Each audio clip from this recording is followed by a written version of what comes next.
You all set, Carol? Thumbs up. Okay, thank you. Good evening, everyone. It is 10 minutes after 8. My apologies and the Selectmen's apologies. Our executive session ran late. So we are now on back in open session. Item number 3, approval of the February 10th, 2020 meeting minutes, which were submitted in draft form about a week after the meeting. So any questions on the minutes? Motion to approve as written. Okay, Second. second. Any questions? And we'll have to do roll calls for everyone. So go ahead, Courtney. Selectman Gabor? Yes. Selectman Contos? Yes. Selectman Julda? Abstain. Selectman Bork? Yes. Chairman Becker? Yes. Okay, moving on to new business. We have a poll hearing. If I can have a motion to open a, So moved. Second.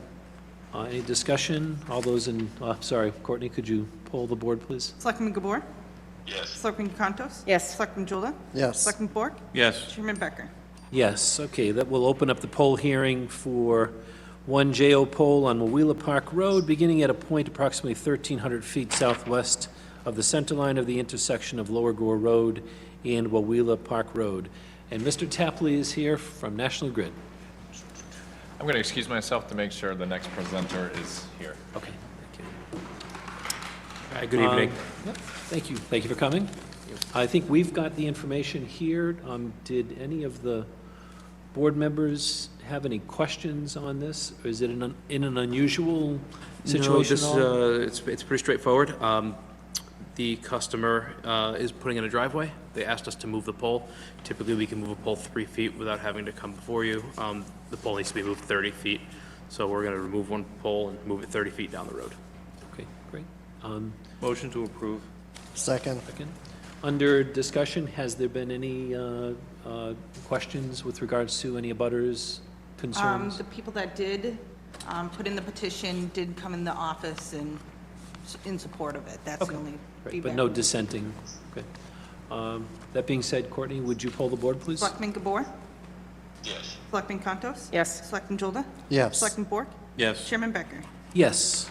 Mr. Tapley, thank you. Thank you. Sorry to make you wait. Could I have a motion to close the public So hearing? moved. Second.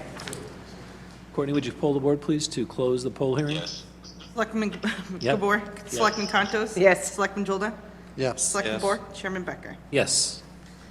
All right, so we have, next item, you want to wait on this until Jen comes? Yeah, maybe we're going to move to the compost facility since Kenny's here. Okay, so just actually going through the agenda, we're going to hold off on discussion of the COVID-19. The agenda item on the agenda for Empire Walk, we are postponing. Again, we do have a quorum issue as myself and Mr. Bork have to recuse, and we cannot count Mr. Gabor as a quorum member, so we're going to put that off, and I believe Empire Walk's been notified, so we'll take that up at our next meeting. And, okay, Yeah. Kenny, you want go to ahead. join us for the conversation regarding compost? So the board's aware, over the last few years, we've been trying to set the compost facility rates to cover the direct costs of operating the compost facility. So previously, the compost was part of the rec revolving fund because the one sticker got you into both areas, and so the recreation revolving fund was supplementing the compost facility. So in the packet, I gave you a breakout of how we've been trying to change the limits to get it to cover the direct costs over the last 3 years. Each time we do, it negatively impacts the number of stickers sold, so the revenue does not increase like we expected it to. So we have two options. One, we can raise the prices again, which will probably have a similar effect, or we could just understand that we're going to operate it in a deficit, and that deficit is going to have to be made up from other town funds that will no longer be available to fund something else. So if we feel that operating the compost facility is more important than something else that we might spend $10,000 to $14,000 on, then that's the choice before us. So, Doug, do you have a recommendation, just so that we're all familiar with your schedule here? So what we've done for last year, so what we're trying to do is get this set for April of this year. Right. And what we had done for last year was your CY 2019, is that correct? Yep. And then the information up above that, CY 2019 potential option, that is not what we did, but that was something we might try in the future. Right, yeah. Thank you for bringing it up. It's on page 31. 31, okay. There it is. Yeah, so, And would it be, what is your recommendation for it? so I do believe if we increase the price to what's proposed here, we'll just sell less stickers and we won't make the additional revenue that we need.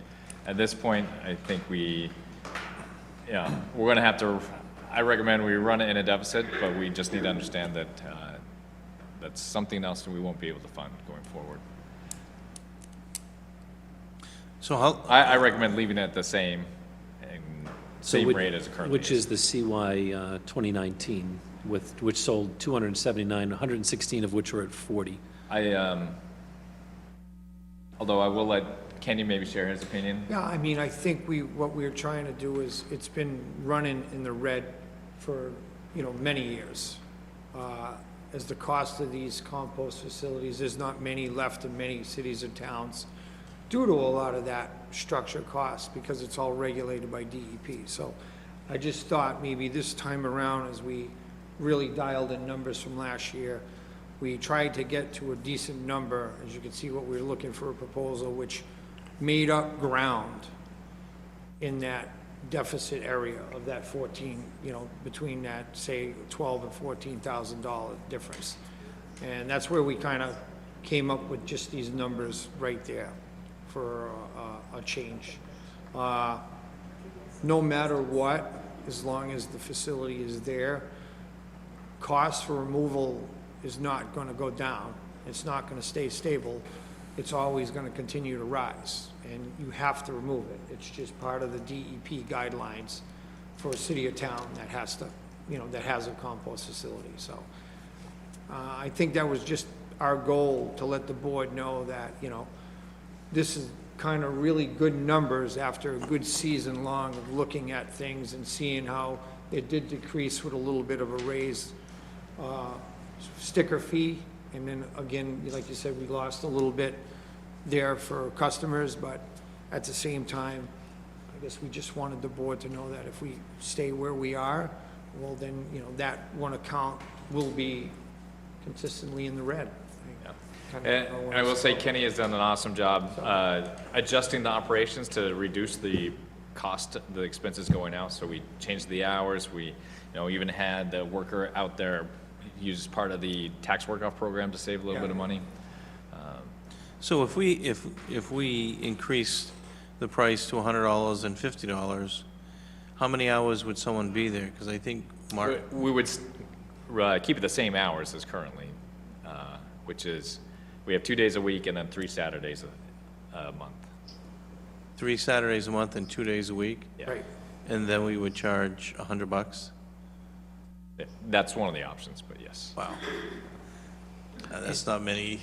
Yeah, and the brush option that we had now, does that include like commercial operations?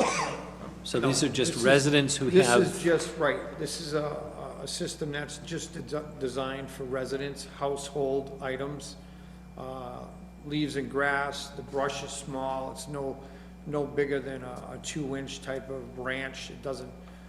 It doesn't meet, we don't even come close to meeting anything commercial-wise. I don't even think they'd let us do that. Again, we had to decrease size of that as we went through the landfill situation several years ago, whatever, 2, 3 years ago. was too close to the, Yeah, it's They're- right on it. Those So- DEP people are Right, they particular. said, we're gonna let you continue, but this is what you're gonna have, so. So where would you take the difference in the money? So at the end of the year, we would, at the May town meeting, we'd have to appropriate it from somewhere in the general fund or free cash. which is, when we look at the previous 3 years, which is exactly where it came from. Yeah, right, for- that's for all what we did intents last and year, purposes. It's been running in this deficit since 2016. We've attempted to generate some cash, we've generated a little bit of cash, But, I think that either you leave it the way it is and just of the understanding that you have this, deficit that's created by it, or you eliminate it in its entirety, which then would be, I think, an issue with residents. May make Kenny's job a lot easier. Yeah, no, But- of But I course think it is a service and it that we would, do. right. Yeah. You do have the, around the, almost 300 that do use it, so, And I would be concerned too, with the top option there to triple the veterans' cost. So that would. We'd hear about it for sure. I mean, No, it's just, none of it. wouldn't be fair, wouldn't. None wouldn't of be it was easy. We just needed something solid after really having a game plan that we were gonna look at it solid, total, every inch of it. And we just wanted the board to know. That was the biggest asset. We want to provide a proposal that would meet the direct operating costs. So it's your recommendation, Doug, to leave it. keep it, basically, keep it the same? Leave the same rate. We've attempted our own small micro, economy Right. of supply and demand, and we've seen now what the results are. so- Right, Very elastic. right. So we have a recommendation from Doug to keep it the same. Is there any other discussion, or? Are you comfortable with that, Kenny? Yes and no. And that's just part of, managing a budget where you're not really used to or comfortable of running a budget in the red. That's all. Yeah, I mean, But, could you you know- spend $14,000 on, buying flowers and making the town beautiful? something different, but, It's all priority. I guess if your boss is comfortable with being in the red. Yeah.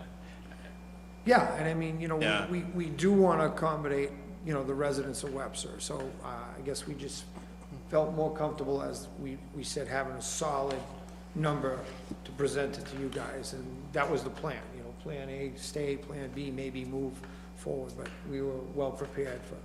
And just through the increase of the $10 for the 30, there's a dramatic drop in usage. Right. Yeah, surprisingly, I'm like, what? Yeah. Yeah. It wouldn't Oh, right. change so much. It's Yeah. only $10. Was it $10, Yeah. right? You wonder where all that Yeah. stuff went. Right, exactly. Is it going in the tree somewhere? Well, I mean, a lot of them went, from what I understood, did end up with some landscaping companies, so, they just call them. That's all. Yeah, Instead of doing it on their own.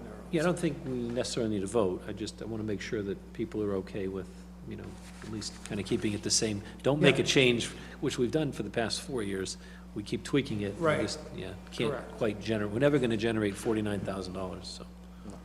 Any other discussion on that? And on the deficit, we're not looking for the 49, we're looking for the deficit on the direct costs, right? It's Or the whole thing? 49 minus the 13, Okay. so the 36 is going to be funded like it has been for the past 3 or 4 Correct. years. Okay. Fortunately, we're in a decent position where we'll have Yeah, some yeah. funds Right. to do that. Right. All right, All right, we can. we're good with that. Yep, good, thank you. Thank you. Thanks, Kenny. Okay, that was the compost facility rate discussion, so now we're going to talk about the discussion on the town's response to COVID-19. So the board probably does not know Cheryl. Cheryl is the public health nurse. We contract with her. She's also the public health nurse in Sutton and probably other places that I don't know about. Yes, Yeah. Welcome, Cheryl, welcome, Jen. thank you. I'm sure that many more people are going to get to know you now in the next few months Oh, yes. with with COVID-19 going on. Oh, so you haven't checked your email in a while.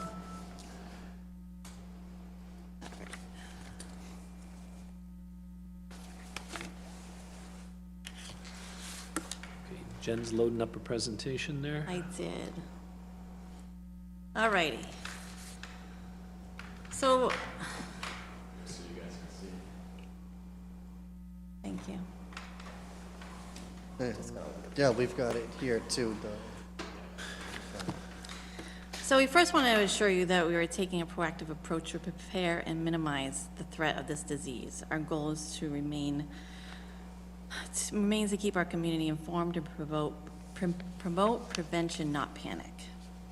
Please remember that COVID-19 to the general public in Massachusetts remains low. the little bit of coronavirus. Our respiratory viruses and are generally spread through respiratory secretions of an affected person to another person. Symptoms include fever, cough, shortness of breath, and in severe cases, pneumonia. Information about how this virus spread is still limited.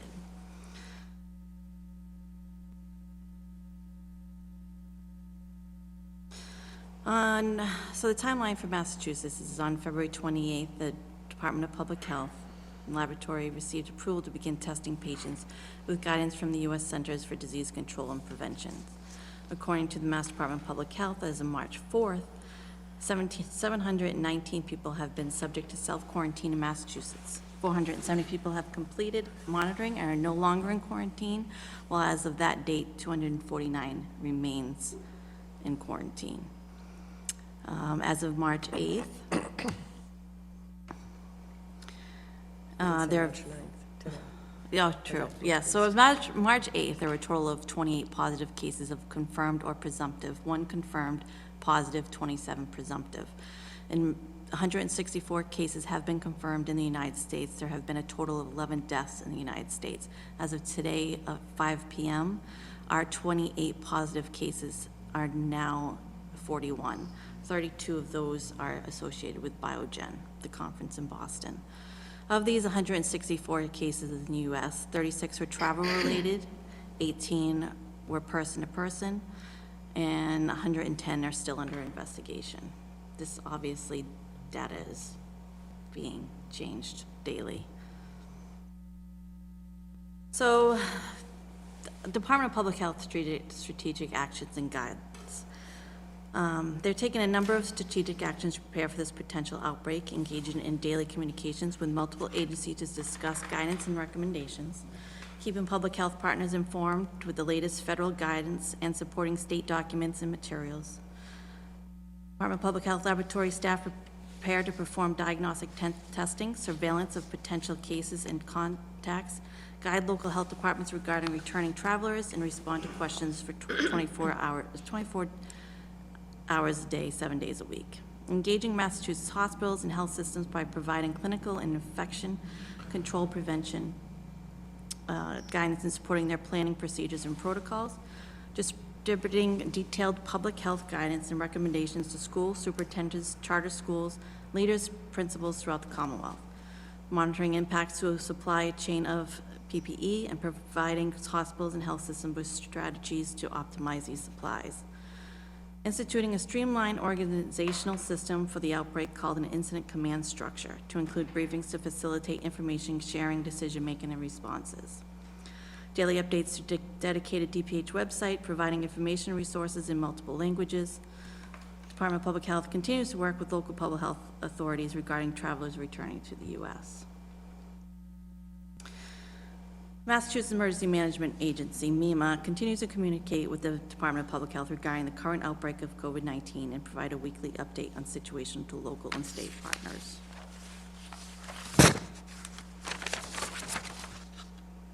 Oops. Public Health Emergency Preparedness, also known as FEP. Massachusetts Region 2 Public Health Emergency Preparedness, also known as FEP, is comprised of representatives from the 74 local public health departments. FEP was established in 2004 and works on joint initiatives related to public health emergency planning and response. FEP is funding through a grant from the CDC and prevention via Mass Department of Public Health, the Public Health Office of Preparedness and Emergency Management.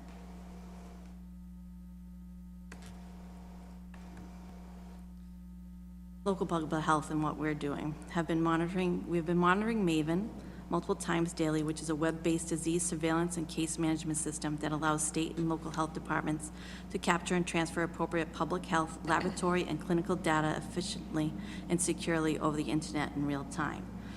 We have continuously conducted drills for FEP, including one in February that involved numerous town officials to partake in. Randy actually was one of them. Regular contact, even daily, with FEP, have met and will continue to meet weekly with other town officials, including schools, EMS, fire, and police.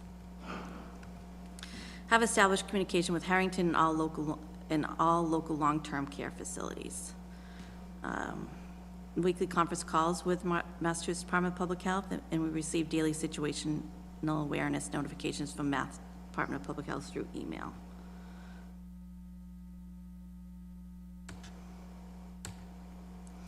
We have had 3 cases so far in Webster of home quarantine. They're all asymptomatic and have been released from quarantine.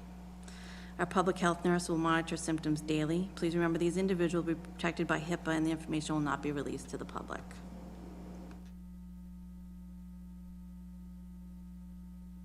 What preventative measures we can take? Obviously, although the risk of COVID-19 to Massachusetts remains low, the risk of the flu is high. People are advised to take many of the same steps as they do to help prevent colds and flu, including washing hands with warm water for at least 20 seconds, recite the ABCs is another way to figure you can do so.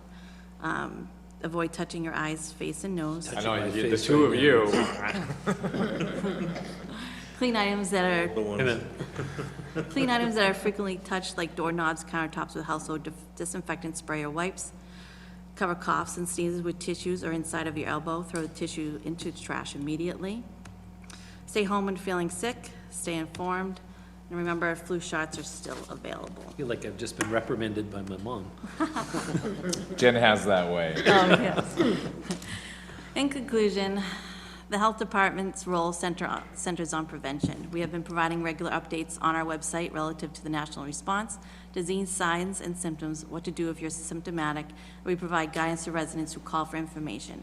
Should we have to monitor a resident and identified it by the Massachusetts Department of Public Health as having to quarantine at home, we are prepared to do so.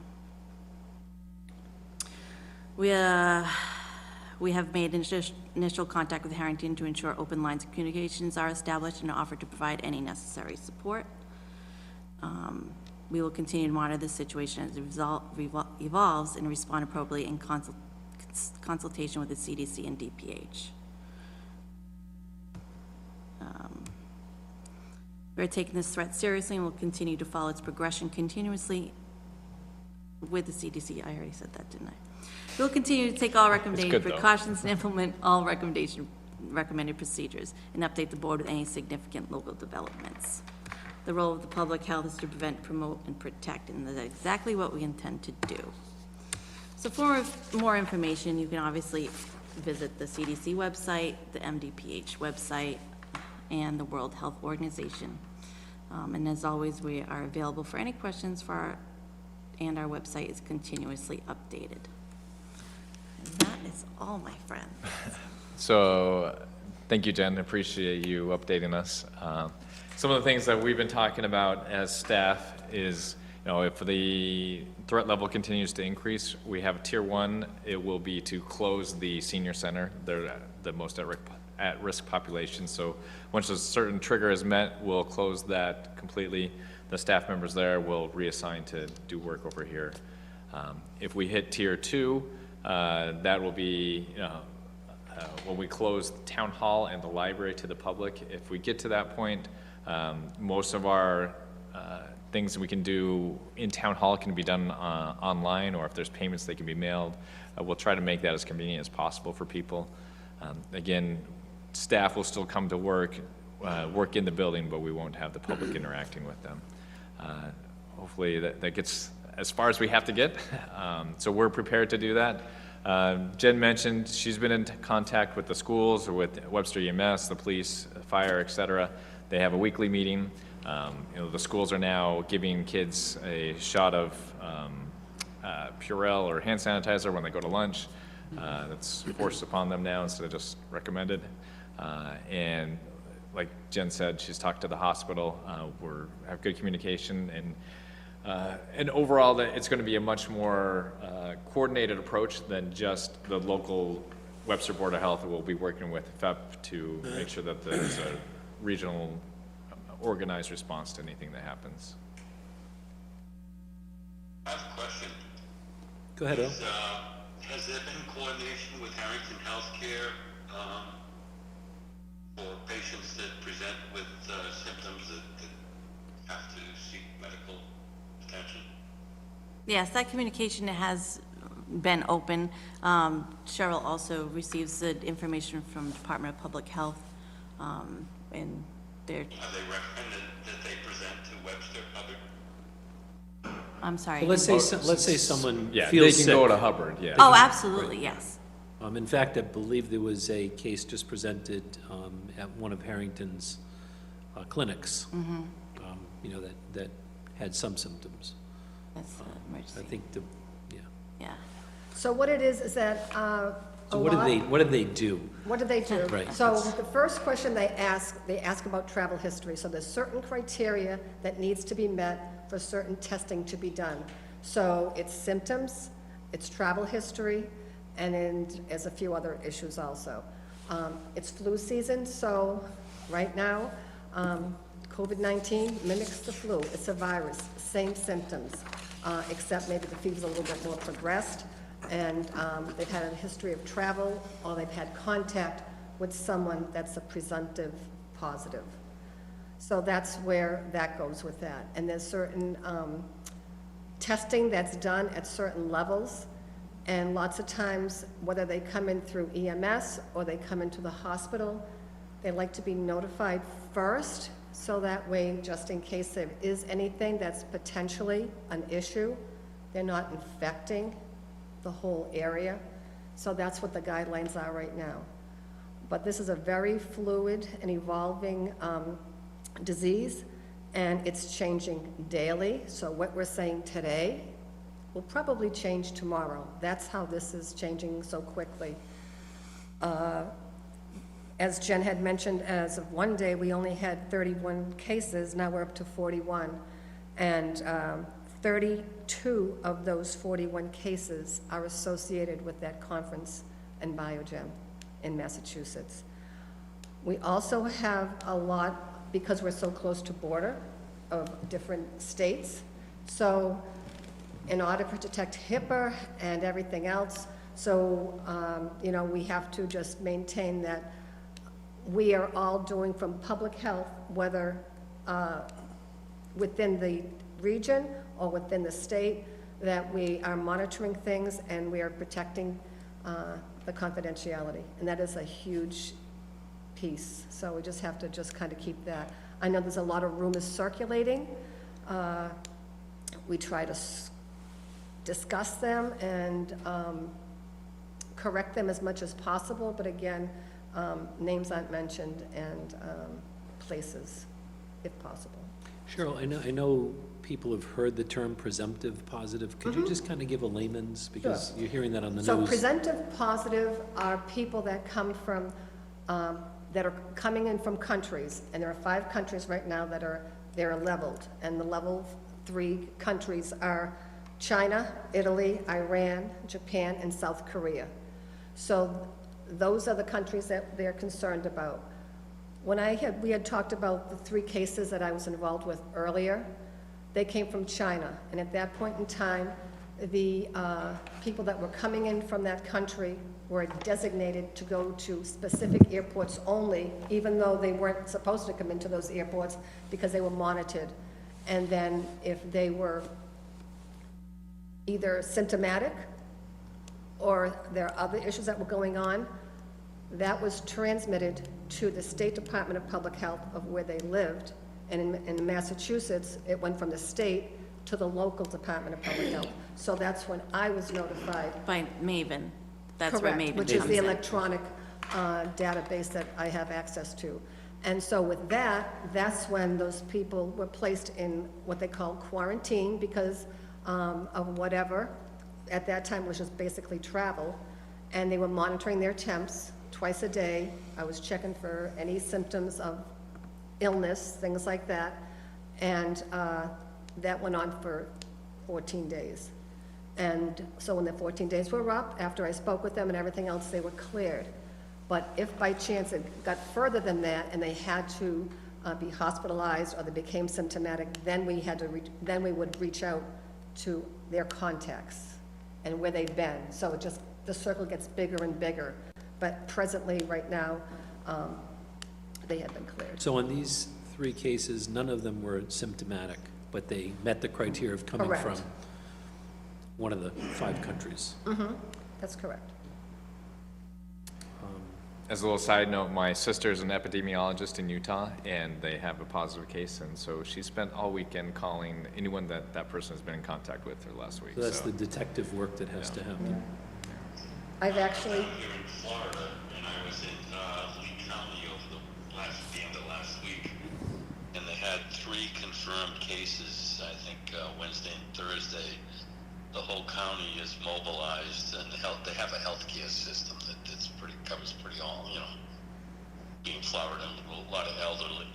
But they've had 3 confirmed cases and 1 death since like Wednesday. So it's got very serious very quickly. Yeah, I mean, it seems like a flu that's on steroids, but one of the things that I've seen, and I'll share, this is available, it actually came from Harrington, and they're asking. we have it downstairs, we were going to Right, bring it they're up. asking employers like the town hall, Yeah. post these out wherever you can. Probably the best news about COVID-19 is it's getting people to remember how to wash their hands and prevent it from happening. But if we could, and Absolutely. ask, through the meeting, ask employers to do the same, it's a great reminder of how It's- not to spread. It's the basics. If you're sick, stay home, wash your hands. If you see someone that's sick, kind of stay away from them. Talking about social distancing, stay away from large public crowds if you're not feeling well, or if you see people that are sick, things like that. It seems common sense when you say them like that. It's but common we- sense, but You have to we've be been res- very lax because we've taken things so for granted, but now it's raised the level a little bit. As we all I touch our keep rubber faces. gloves in my car when I get gasoline, and the pump and the keypad and all that. Absolutely, yeah, that's a good Put a point. rubber glove on one hand and get it, pump the gas and throw the glove in the trash. Yeah, we're certainly much more aware, so. Yep. And Jen has been great with answering questions from residents and businesses here in town. She's just been a great asset to, if you have any questions, to go to her, because she, like I said, we send people down there that have questions or calls that have questions, and she's able to answer them. That's great. So, So Cheryl, maybe just a bit of advice for the audience. If you feel like you have the flu symptoms, what do you do? Again, more or less, it's to treat. If you haven't met any of the criteria, you haven't come in from a country where it's a high-risk country. If you're sick, again, stay home. Another thing is that I know a lot of people, we have to work for a living, and so kids are sick too. A lot of times they're medicated and sent off to school, and after the medication wears off, up the temp goes. But again, basically, if you're sick, stay home, treat your symptoms, call your physician, and go from there. So, if you've got a fever, don't necessarily go to your doctors, call the doctor Call first. first, Don't go to the absolutely. emergency room. And I know you Get said you're advice in, from your primary care or your pediatrician. and I know you said you've also been in contact with Webster EMS as well as, Yeah, as Harrington. we met with them, yep. Yeah. I will say that when we met with the school, everyone was present. And I do believe they're implementing and writing it up now that if a child is sick, it's usually fever-free for 24 hours, but we've upped it to fever-free for 48 hours before they can return to school. Those are the old daycare rules I remember when the kids were small. Yeah, I mean, if you can ask them, these are Absolutely. great things for them to post around the school, and, whether it be Yeah, nursing homes or Yeah, senior and we put centers. it on cable, and it's on the screen downstairs. So. And if anybody ever has any questions about guidance, because the guidance is changing daily, you can go on the CDC website and the Mass Department of Public Health website, mass.gov. And if we could have those, Doug, if they're not already up on the Webster. Yeah, Yeah. they are. Right. The conference in Boston, what conference is that? Where everyone's at? Biogen? I Biogen? think it's a national or international company that they brought everyone People in. from People in. 3 They brought different them in at countries the came end in. of February. Okay, and so they're, okay. Yeah. Yeah. Any other Does anybody have any questions? questions that I could answer? Because I know a lot of you don't see me. I work behind the scenes an awful lot. It's nice, it was Fantastic. nice to finally meet you. She's fantastic. Sorry, it's under these circumstances. That's okay. Yeah, if we don't see Cheryl, it's a good thing. But I do come around very often. She does. We do participate in drills on a regular basis for preparedness. As a matter of fact, when I come in to do a flu clinic, we use our flu clinic as a setup drill. for emergency preparedness. We have signs, we have criteria, and then we're also judged and to see how we did and how we set Sure. up, who we, To remain, to be eligible for funding. yeah. Is it a softball question to ask, if you haven't gotten your flu shot, you should still get it? Oh, yes. If you do. Unfortunately, I've been out of flu vaccine for a long time. I cover a lot of different towns, and I do pretty close to 1,000 shots a season, so, yeah. Great. We all set? Yes, yes, as Mr. Bork has his Purell in hand. Hand sanitizer, there Keep it you in the go. jar for sure, yeah. Carry it with you even, yeah. Jan, Cheryl, thank you very much. Thanks for the Appreciate update. you Thank coming you. in. Thanks, see you, Tag. Next item on our agenda is the request approval to vacate the final judgment entered into tax lien foreclosure case number 19 TL 000-861-25 Arkwright Road, Webster, Mass. Town of Webster versus Michael Pencala. Yeah, so we foreclosed on this property. After foreclosure was finalized, they came in and paid off the final amount plus all the legal fees and other associated fees. So we recommend that this be vacated and returned back to the owner. It was approximately $39,000 that was repaid. So in that sense, we'll need a vote. We do need to vote. So, So moved. It has to be read. It was yeah, in your Exactly. packet. yeah, I'll read it. Go ahead, Ray.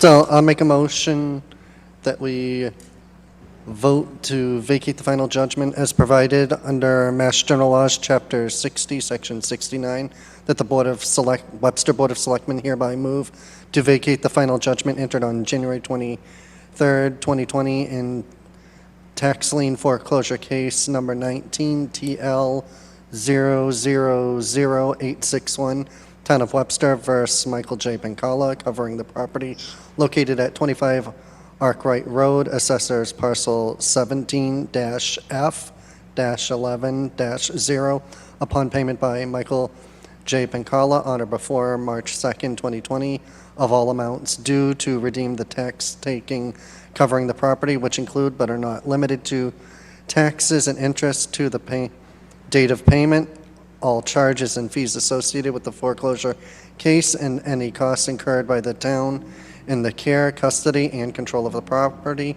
after the entry of the judgment. Upon payment to the town of the full redemption amount, the town will take the necessary action to vacate the foreclosure judgment and withdraw the foreclosure case in the Massachusetts Land Court. Second. Any further discussion? Courtney, would you poll the board, please? Selectman Gabor? Yes. Selectman Contos? Yes. Selectman Jolda? Yes. Selectman Bork? Yes. Chairman Becker? Yes.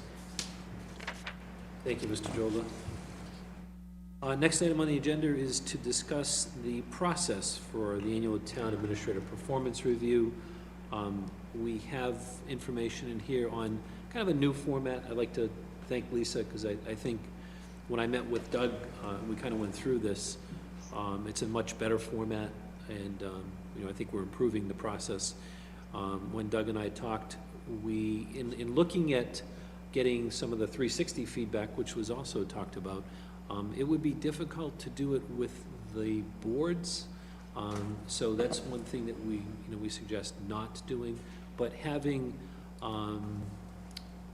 some of this information put out to the public and also put out to the department heads, and I will call them the more major department heads, because I think Doug has 19 folks or so reporting to him, or thereabouts. So the major department heads, it would make sense to have them identify specific areas. Doug, you've identified the citizen relations. Yeah, area. so we were going to put these questions out into a survey format and highlight it on our town website and social media so that they can respond and give feedback on this.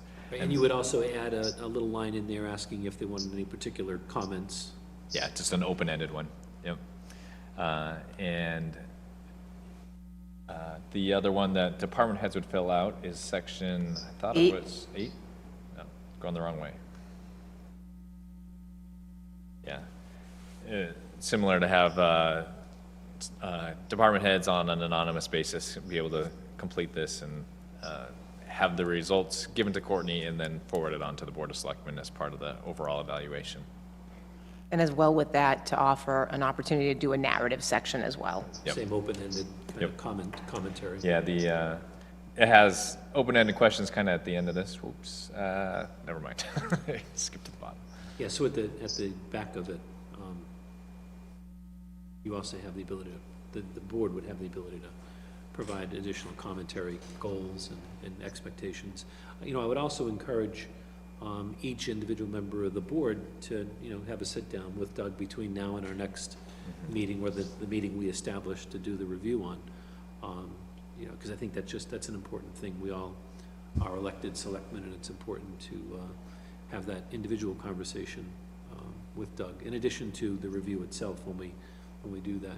I think timeframe-wise, we're looking to get approval tonight on this format, get the information out to the selectmen so that they can fill it up. And I know Mr. Bork asked if we can have it in a Word document, so it can be filled in a little easier than handwritten. This will be in Word, much easier. So that's kind of where, you know, we've ended up. Any questions? No, I like the new format. Yeah, and you know, I certainly can't take credit for it. I just did the research, and it's really a standard format from the International City/Council Management Association. So I thought it was a good format, and it gave us an opportunity to take a couple of those sections and really utilize them so that we could get a different perspective and feedback and get more people participating. So if we're all comfortable with it, let's just talk a minute about timing. We do have our proposed meeting dates at the back of our agenda here. I know the March 30th, that is more of a budget meeting date, Doug. Yeah, it is. Do you think that would take a long time? Do you think that, because we could dovetail a second agenda item on this, if that gives enough time for everyone to. Yeah, I don't think the budget discussion will go long. I mean, it is 3 committees, so it'll take at least a half an hour, but, and then we do need to make one vote on the recent bonds that we are going to be issuing. Okay. It's March 9th, that basically gives 3 weeks. Is that That's good. given up? No.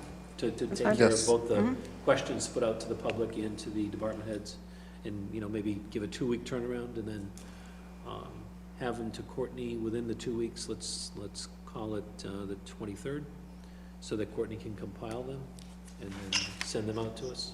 Yeah, we'll send out the Word document to you tomorrow to fill out and hopefully get those online for the citizen portion tomorrow.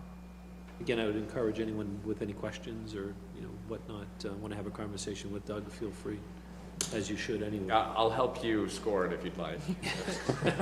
And I assume we'll put something on Facebook so that people are aware of the, okay. Great, well, thank you, everyone, Lisa in particular, for finding that.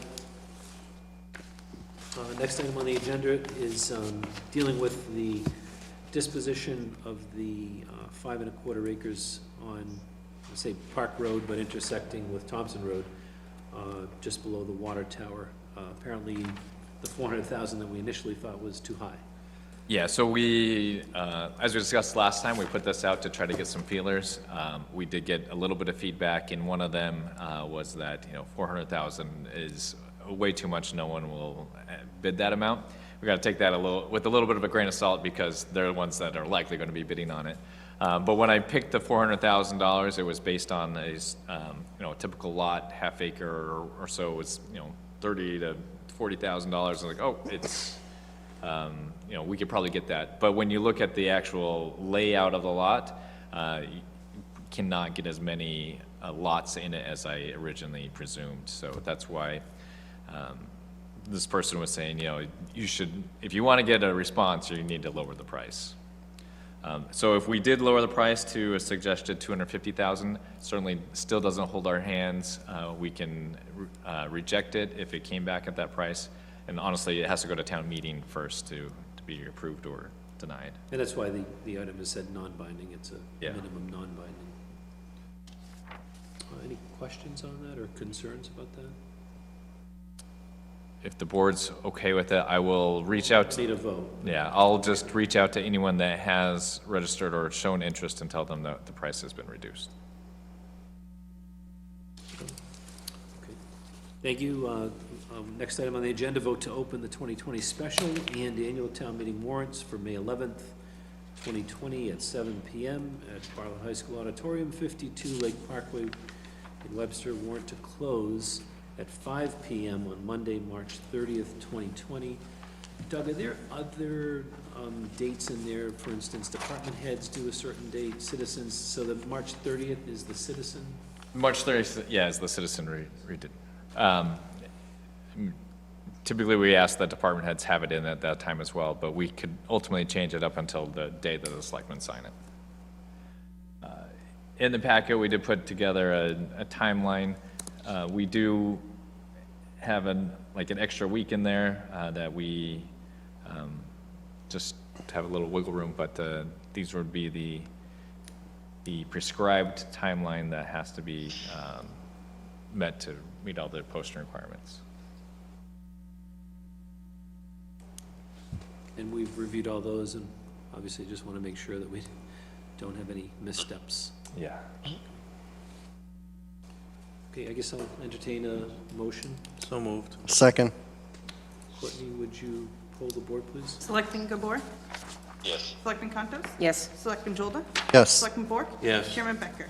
Yes, thank you. Last item under new business, request to approve the one-day liquor license request from St. Joseph's 125 Club, 53 Wickham Street, Webster, for March 14th, 2020, from 5 PM to 8 PM. Motion to approve. Andrew, just want to make sure, are you going to recuse? Yes, I'm going to recuse myself. So we'll note the record that. I'll second. I'll second. Okay, any further discussion? If not, Courtney, could you poll the board, please? Selectman Gabor? Yes. Selectman Contos? Yes. Selectman Bork? Yes. Chairman Becker? Yes, thank you. We have no old business on our agenda, and Doug, your report is the only thing keeping us from adjourning. Well, I'll drag it out as much as possible. Earl, I don't think you have this, but we'll make sure that Courtney sends it to you in case you don't have it. Yeah, we can email that. Just a couple of events that are coming up. On April 4th, we have both the Easter egg hunt and the senior dance, so we get both ends of the spectrum. And then on April 18th is going to be our Earth Day cleanup program, so not only are we going to be picking up garbage and litter, but we'll also have people planting flowers and plants around town too. So it'll be a fun time, and there's pizza involved as well. After you wash your hands from birthday cleanup. Yes, very well. I won't read all of these, but if you have questions, just let me know. One thing I want to point out under public health and safety is we installed speed radar signs on Route 16 that, flash if you start going too fast. It seems to be one of the most likely intersections in town to have people going down that hill and speeding through. So hopefully that helps make it safer.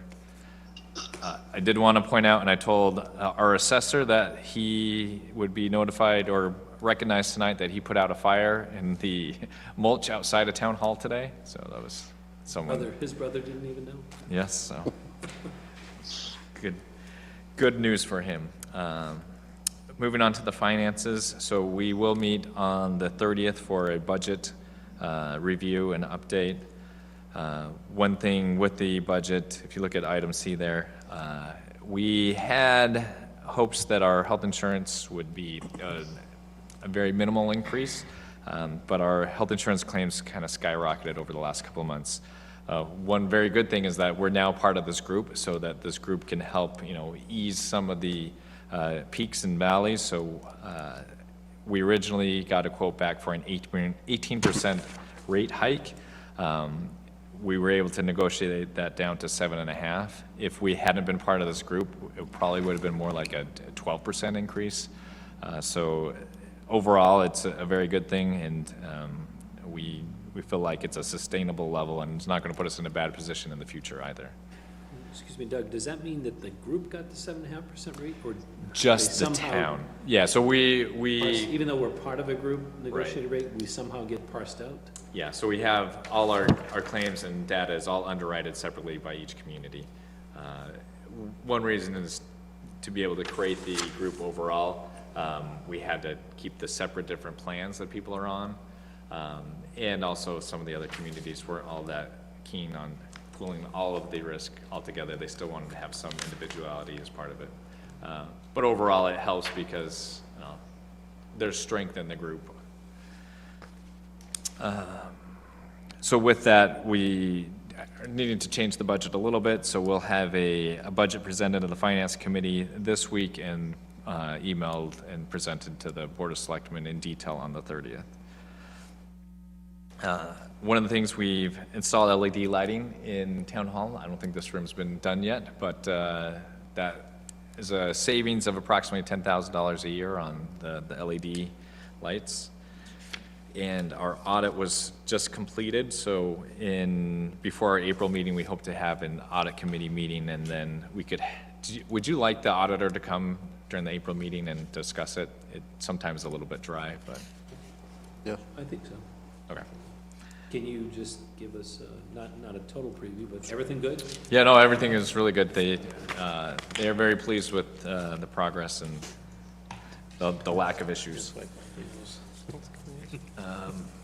Under economic development, I mentioned last time that there's these 4 areas we're focusing on. One of them, where the tornado came through, we got a draft mock-up of what that area might look like, and we're trying to talk with the 2 abutting property owners to make that a larger parcel to see if we can market that more effectively. When they ran the market analysis numbers, it did look very positive for a retail facility on the bottom floor and then 2 floors of a residential above it. That they felt like that pro formula would work for that area. So something similar to what's across the street, but has yet to be raised. Yes, and that went to court last week, and the judge, a little bit hard to read how he will respond, but by March 13th, we're going to find out either it's coming down immediately or it'll have to go to an expedited trial. Let's hope it's the prior one and it can come down before the end of the month. But that has been a problem issue for a year now. And one of the things, we are kind of working on a extreme spring cleanup. Staff and I, we have walked or driven all the main routes in town, and we came up with a list of over 140 things that need to be done to make Webster look prettier. 46 nuisance properties that Jen is going after.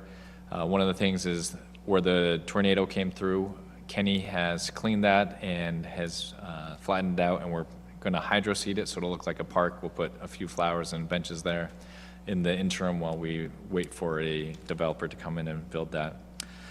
Some streetlight decorations and plants and flowers will be part of it, and consistent street sweeping and litter collection. So we're going to actually have one of the beach employees on one of their off days work and water the flowers and clean up litter and also spray for weeds in the sidewalks, things like that, to make it beautiful all year round. One of the other things I wanted to briefly talk about was the Business Improvement District. So a Business Improvement District, I sent out some information in the packet, is essentially a district that puts a self-tax on it, and that money can be used to improve the business environment within the district. And that could be infrastructure, or it could be promoting events, or a facade improvement program. So we know that a self-tax is not going to be a popular idea, so we took it to the EDC to try to get a little bit of feedback from them, and I went to the Webster Dudley Business Alliance meeting to get a little feedback from them. Overall, there wasn't a revolt. It was kind of like, well, let's put it out there, see what the feedback is, and if there's enough of people interested, that we can pursue it after that. So that's where we're leaning towards, is sending out a letter notifying businesses that this is something that we're considering. It was very successful in the town of Hudson, where they have implemented it. Hudson's a little different than us, as they have a little bit of gentrification going on besides their bid, but we want to see if it's something of interest to the business community. Doug, I have a question on that. The one thing that I learned from the session we did back, I think it was in September? Yep. Was it, with the gentleman from Hudson, was that having a few property owners really champion this with other property owners is really critical to this. Yeah. Do you have a sense of whether or not we have some champions willing to, you know, it's great that we'll do the outreach, but sometimes it takes that encouragement or discussion amongst other people about the benefits that it'll bring. Do you have some sense of whether or not we have that kind of support? Right, so we have, for a couple of years now, been trying to find the champion or the cheerleader that can do that. So we have reached out, and there is an individual that, you know, is a local business owner, has a business just off of Main Street that we feel like can be that person and champion it and move it forward. So Okay. they're willing to do that. They're very personable too. And we need to thank Carol for twisting their arm to get them interested. Yeah, because I think that's the only way you're gonna do it, is build kind of a ground up. Yeah, and ultimately, if it doesn't happen, it's just one less option we have to make things better. It's not going to be a killer one way or the other, but it would certainly help us to do bigger, long-term projects going forward than if we have to wait for the town to fund everything from the beginning or wait for grant money to make it happen. And I know, Doug, you may not have the answer, but you were gonna look at Putnam and see kind of what the town did to help fund Yeah. survival. Yeah, and Putnam is actually similar to what Hudson was. It was very much business directed and actually very little town oriented. We met with the town administrator there, and it's like, well, we don't discourage, but very much the business association is what made. I mean, because their this would really revival. encourage the need to formulate a board Yeah. that supports this, that's really independent from the government. Yes, and in a way, this would force them to be involved because, you know, once you're putting your money into something, you think you'd be more involved in it. Yeah. Moving on to the infrastructure, so the ribbon cutting ceremony for the water filtration plant is scheduled for May 9th. That's a Saturday. That's also Clean Water Week. That's something similar to that. So it kind of coincided well, and by then, we'll have nice weather. Again, Lake Parkway's out there, and we're working on the beach, and Eddy Street is also in the planning stages. Town Hall renovation, I don't know how much you're aware, but we got the grant last year to hire an architect to look at Town Hall. They came back and are finalizing the last steps to improve the roof. We have a lot of leaks. I mean, if you look in here, the ceiling's stained because water is penetrating it. Same with the auditorium. So the first step is to keep water from going in to protect already what's inside. I'll skip down to the transparent, open, friendly government. So we have a number of positions that are currently open in town.